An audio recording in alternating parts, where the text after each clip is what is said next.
Hello everyone, welcome back to my channel Anna's kitchen home. Ramadan special আজকে আমি আপনাদের সাথে শেয়ার করছি সাবুদানা দিয়ে খুবই মজাদার একটা ডেজার্ট বা ড্রিঙ্কস রেসিপি। যেহেতু গরম প্লাস রমজান, এই ঠান্ডা ঠান্ডা ডেজার্ট বা ড্রিঙ্কসটা কিন্তু খেতে দারুণ লাগবে। খুবই অল্প সময়ের মধ্যে তৈরি করা যায় বা বানানো যায়, খুবই মজাদার একটা রেসিপি। ইফতারে এরকম হেলদি কিছু খেলে কিন্তু সারাদিনের ক্লান্তি দূর হয়ে যাবে নিমিষে। আশা করছি আজকের রেসিপিটি আমার ভালো লাগবে। প্রথমে আমি জেলোটা তৈরি করে নিব। আমি একটা প্যানে নিয়ে নিচ্ছি 2 কাপ পানি। এরপর এখানে দিয়ে দিচ্ছি হাফ কাপ চিনি। 2 কাপ পানির জন্য আমি এখানে 2 চা চামচ আগার আগার পাউডার দিয়ে দিচ্ছি। আমি চুলাটা এখন অন করিনি। আগার আগার পাউডারটা কিন্তু ঠান্ডা পানির মধ্যেই দিতে হবে। গরম পানির মধ্যে কিন্তু আগার আগার পাউডার একদমই মিশতে যাবে না। আপনারা চাইলে কিন্তু আগার আগার পাউডারের বদলে জেলো পাউডারও ব্যবহার করতে পারেন। আগার আগার পাউডার যখন ভালোভাবে মিশে যাবে তখন চুলাটাকে অন করে দিব। অনবরত নেড়ে চেড়ে জাল করে নিচ্ছি। নাড়াচাড়ার মধ্যে না রাখলে কিন্তু আগার আগার পাউডারটা দলা পাকিয়ে যাবে, তাই অনবরত নাড়তে থাকতে হবে। মিশ্রণটাতে বরফ চলে আসার পরেও আমি 2 মিনিট জাল করে নিয়েছি। এখন আমি সামান্য রেড ফুড কালার দিয়ে দিচ্ছি। আপনারা চাইলে আপনাদের পছন্দের মতো কালারও ব্যবহার করতে পারেন। কালারটা মেশানোর পর আমাদের জেলোটা একদমই রেডি। যেই পাত্রের মধ্যে আমি জেলোটা জমাবো সেই পাত্রে আমি ঢেলে নিচ্ছি। এখন রেখে দিচ্ছি 20 মিনিটের জন্য। আর এই জেলোটা কিন্তু ফ্রিজে রাখার কোনো দরকার নেই। এবার চলে যাচ্ছি আমি সাবুদানাগুলো সিদ্ধ করতে। আমি একটা প্যানে নিয়ে নিচ্ছি 2 কাপ পানি। পানির মধ্যে যখন ভালোভাবে বলক চলে আসবে তখন দিয়ে দিচ্ছি হাফ কাপ সাবুদানা। সাবুদানাগুলো একদম স্বচ্ছ হয়ে যাওয়া পর্যন্ত এগুলোকে সিদ্ধ করে নিতে হবে। সাবুদানা সিদ্ধ করার সময় কিন্তু পানি বেশি দিয়ে সিদ্ধ করতে হবে, আর তা না হলে এগুলো আঠালো হয়ে থাকবে। আর অবশ্যই এগুলোকে কিছুক্ষণ পর পর নেড়ে চেড়ে দিতে হবে, আর তা না হলে নিচেও লেগে যেতে পারে। আমি যে সাবুদানাগুলো নিয়েছি সেগুলো ছোট দানা ছিল, আর এগুলো সিদ্ধ হতে 15 থেকে 20 মিনিট সময় লেগেছে।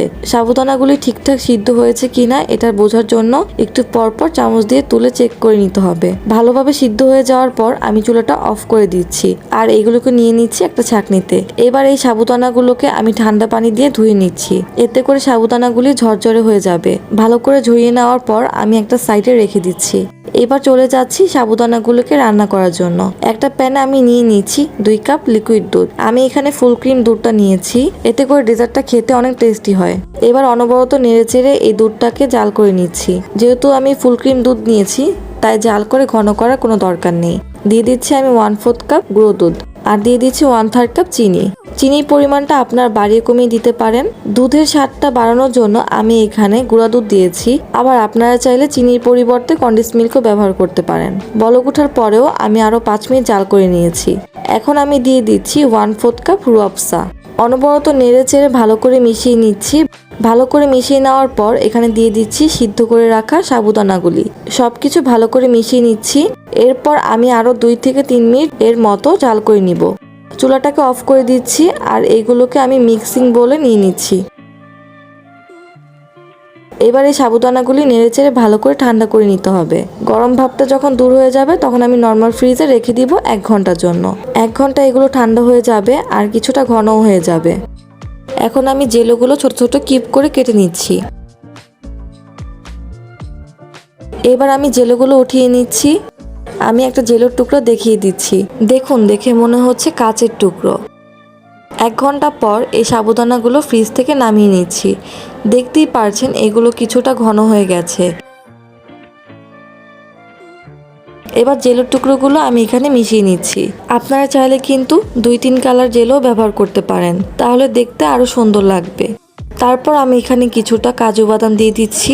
আপনারা আপনাদের পছন্দ মতো বাদাম দিয়ে দিবেন, দেখতেও ভালো লাগে আর তার সাথে স্বাদটাও বেড়ে যায়। জেলোটাকে অ্যাড করার পরে কিন্তু আপনার ইফতারের আগ পর্যন্ত এই ডেজার্ট বা ড্রিঙ্কসটা নর্মাল ফ্রিজে রেখে দিতে পারেন। এতে করে ঠান্ডা থাকবে, আর ঠান্ডা খেতে কিন্তু এই ড্রিঙ্কসটা বেশি ভালো লাগে। আপনারা চাইলে কিন্তু এই ড্রিঙ্কসটার মধ্যে বিভিন্ন ধরনের ফ্রুটসও ব্যবহার করতে পারেন। আবার চাইলে জেলো বাদ দিয়েও এই ড্রিঙ্কসটা তৈরি করতে পারেন। এই ড্রিঙ্কসটা নর্মাল ফ্রিজে 2 থেকে 3 দিন একদম ভালো থাকবে। আপনারা চাইলে তৈরি করে 2 থেকে 3 দিনের জন্য রেখে দিতে পারেন। এখন আমি এই ড্রিঙ্কসটাকে সার্ভ করে নিব। উপর থেকে কিছু কাজু বাদাম কুচি দিয়ে দিচ্ছি।